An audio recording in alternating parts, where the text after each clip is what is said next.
Currently in Lake Charles, Louisiana, I'm walking on the campus of McNeese University. We're going to talk about a horrific murder that happened almost 35 years ago.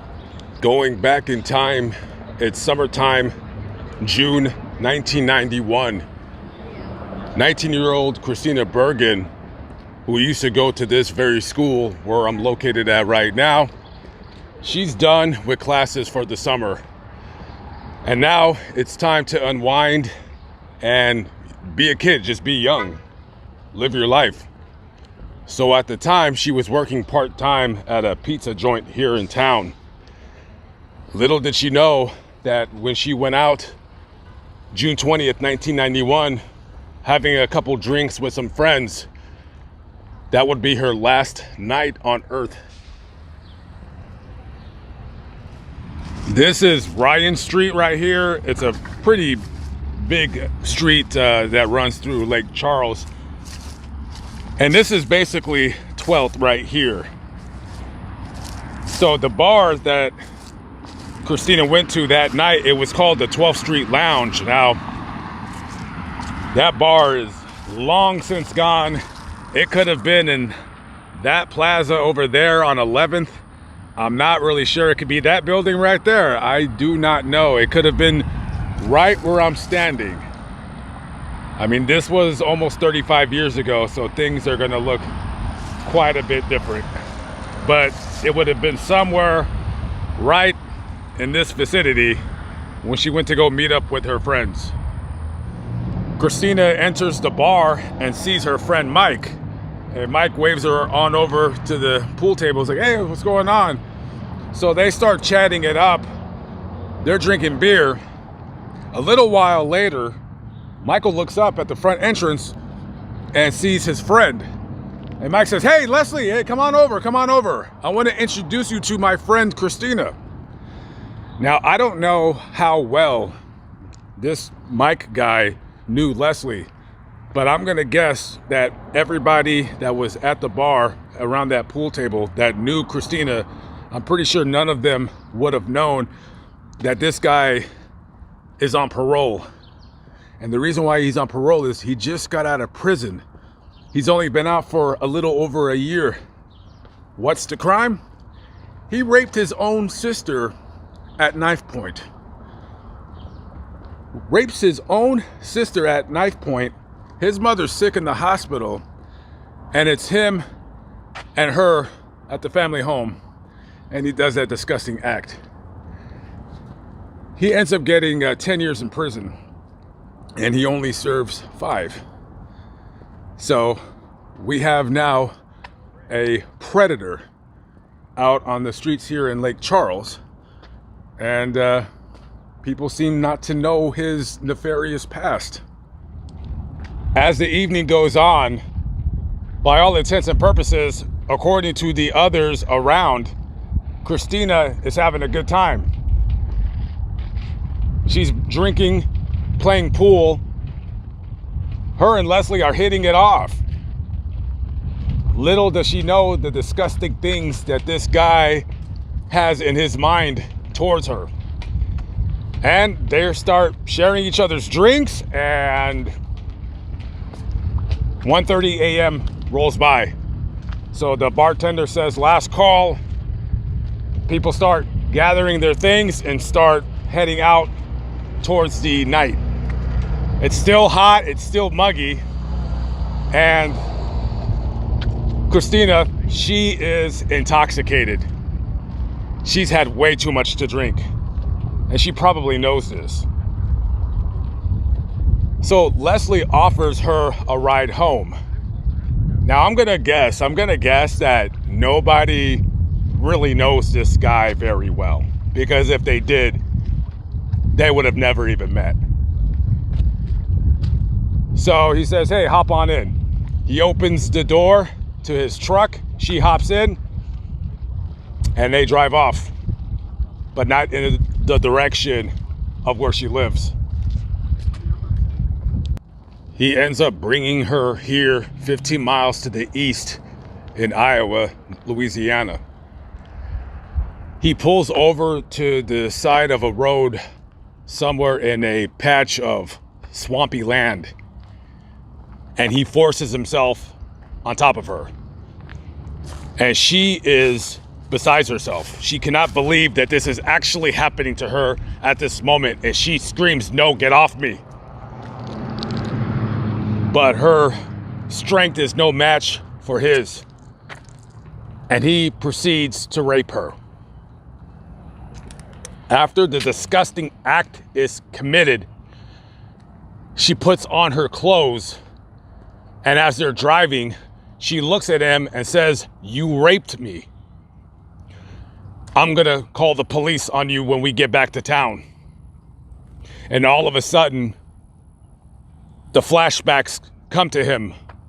All the memories flood into him about the 5 years that he spent in prison. And he does not want to go back. He stops the truck again and just starts viciously attacking this poor girl. And he's pummeling her with punches and elbows, just beating the living tar out of her. And she's trying to defend herself and fight back at the same time. And all of a sudden, he grabs her by the throat and starts choking her. She's trying to defend herself, and now she's fighting for her very life. And as he's choking her, she's trying to claw at his face. She's scratching at his face, and her fingernails are tearing at the skin, the top layer of skin on his face around his neck. The very building block of life, DNA, is finding a new home from him underneath her fingernails. She's starting to black out now. As he's fighting with her, he reaches in the back seat and pulls out a rope and wraps it around her neck and is choking the life out of her. She is no match for this demonic man-beast aggression. She can feel the life leaving her body. The last moments on earth of this vicious, disgusting animal. And even animals don't do stuff like this. He drags her out of the truck because now she's unconscious. He grabs a knife from the back of the truck and slits her throat, and blood starts gushing out of it, gushing out of her. And a pool of blood is starting to form under her head. And he's looking at her, and she's still breathing. She's still breathing. So this guy gets a piece of wood and lays it on top of her throat, her neck, and starts jumping up and down until she stops breathing.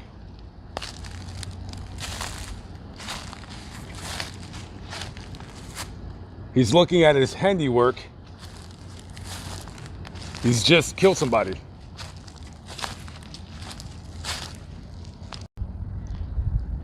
And as he's looking at what he's done,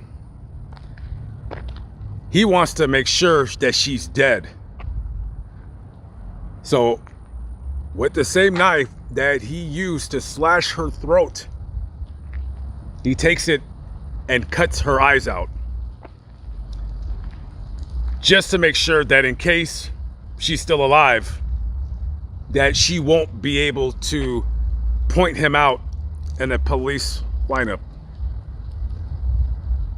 I don't believe I've ever heard anything like that ever in my life of somebody doing that to somebody else. Absolutely, positively horrific. He gets back in his truck and goes back to Lake Charles. He's late for work. It's about 7:30 a.m. and he pulls into work at the job site. He jumps out of his truck and his boss sees him and he says, "What the hell happened to you?" His face is covered in scratch marks. His eyes are red from her scratching at them. And he has dried blood at the side of his neck near his ear. "Dude, you look like crap. Looks like he got into a fight with 10 rabid raccoons." And he says, "Oh yeah, I was at the bar last night. I got into a fight with a country boy."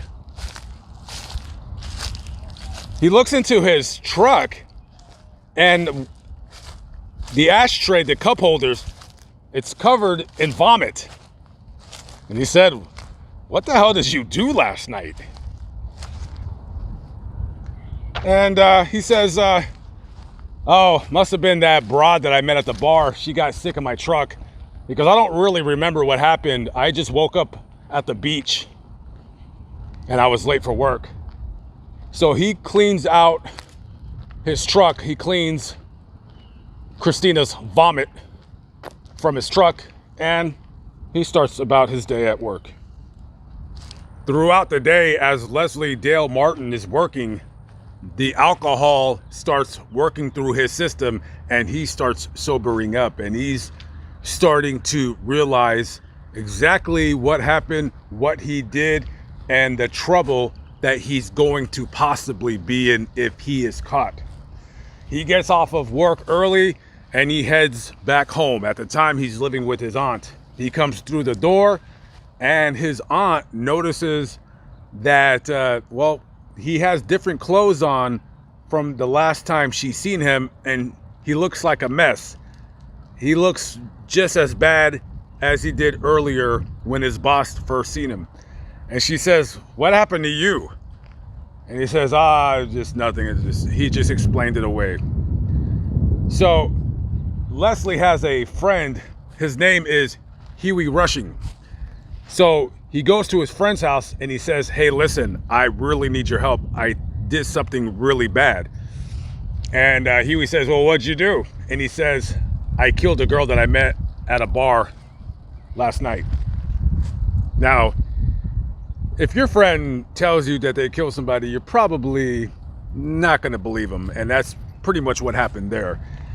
So Huey's like, "Dude, you were drunk or whatever." And I don't know. He just says, I don't know. He's just kind of feeling weird. He doesn't believe him though. And he says, "Hey, if the police, if they say anything, I need you to tell them that we were together and that we were somewhere else." And he's fidgeting and he's acting strange. So Martin leaves and Huey calls his girlfriend. He says, "Hey, this dude told me that he killed somebody last night." And she doesn't believe it either. They're just saying, maybe he's just drunk or who knows.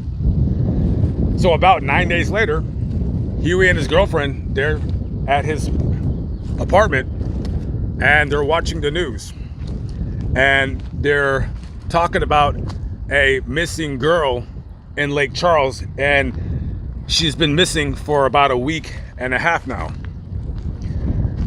And of course, it is the girl that he murdered, Christina. And they both look at each other and they are shocked.